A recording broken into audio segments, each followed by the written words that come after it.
जरा कोशिश करेंगे कि पहले हम यहाँ ही पैदा हुए, बसव कल्याण तालुका में बड़े नहीं हुए, और हमारा भाषा जो कन्नड़ मातृभाषा है उससे भी ज्यादा हम उर्दू ज्यादा बोलते थे, कन्नड़ बाद में सीखे। मगर बेंगलोर जाके अभी 25-30 साल हो गया कि ये उर्दू का जो गंध था, वो जो मिठास था, हमें बहुत खींच रहा था कि हम वो गंध नहीं मिला हमें।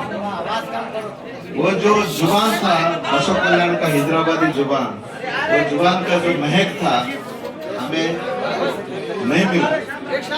रिटायर होने के बाद हमें उसका मौका मिल गया। मैं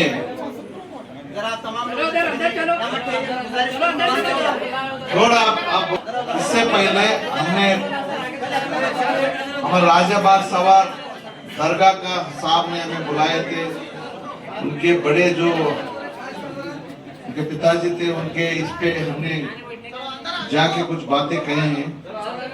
ये हमारा खुशनसीब है, ये इत्तेफाक है कि हमने एक ढाबा में साहब को मिले, खादरी साहब को मिले, और मुझे ऐसा लगता था कि मुझे अल्लाह ने भेजा, जा उधर वो खाजा के ढाबा में एक फरिश्ते मिलने वाला है, तुम्हें जाके बैठो।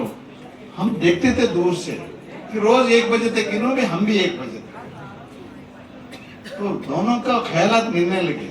बाद में खाजा बोले कि ये साहब है, इंट्रोडक्शन करके दिए हमें इतना प्यार मिला, इतना अच्छा लगा। मैं बता दूं, जैसा हम राजा बक्सर सवार दरगाह के पास साहब के पास भी गए थे, उनसे भी उतना ही प्यार मिला। मगर ये जो हमारे साहब मिले, रात भर 2-3 बजे तक हमारे चर्चा शुरू हो गया, क्योंकि ये बात इतनी सच्चाई है और उतना ही गहराई भी है, हमारे दिल को छूता है।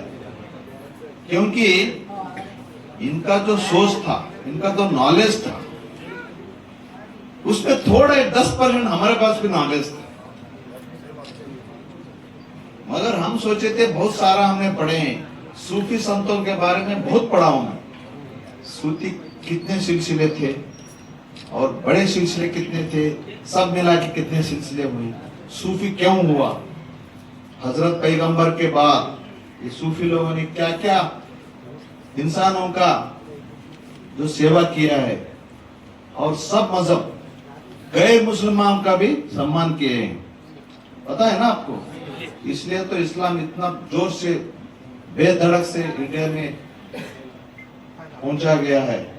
तो ये जो डिस्कशन हमारे साथ हो रहा था, मैं एक हिंदू होते हुए, मगर मेरा दोस्त लोग सब, मेरा बचपन जामा मस्जिद का कट्टे पे गुजरा है।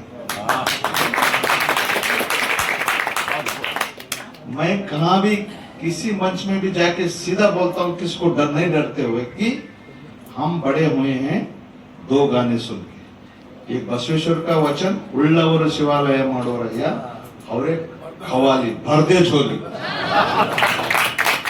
ये हमारा कान में आज भी गूंजता है, ये भरदे झोली। ये भरदे झोली वाला इतना बहुत प्यारी सी पैगंबर साहब से दुआ मांगने का जो ये कहानी में वो खवाली में जो है, हमें छोटेपन में इतना होता कि अभी ये बसवण्णा और ये हमारा साहब पैगंबर साहब कुछ फर्क ही नहीं है। उसमें भी भक्ति है, इधर भी गुजारिश है, भक्ति है, प्यार है, भक्ति है। तो हमें कुछ डिफरेंस नहीं दिखा। हम कभी भी किसी मंच में भी बोलते हैं कि बसवेश्वर और मोहम्मद पैगंबर में कुछ फर्क नहीं। मैं आपको बताता हूँ, इस सिलसिले के बारे में बाद में बताऊंगा। सबसे पहले मैं पहले भी बता चुका हूँ, थोड़ा मेरा हिंदी थोड़ा अटक रहा है, क्योंकि पहले हम बहुत अच्छा बोलते थे। कल्याणी का जो उर्दू है बहुत मीठा, जैसा कल्याणी बिरयानी जैसा। कल्याणी उर्दू, कल्याणी बिरयानी बहुत मशहूर। तो हमने जो देखा, बसवेश्वर किसी ने आपको नहीं दिखाया होगा, किसी ने नहीं सुनाया होगा आपका। ये बात मैंने डीप कुरान पढ़ा में,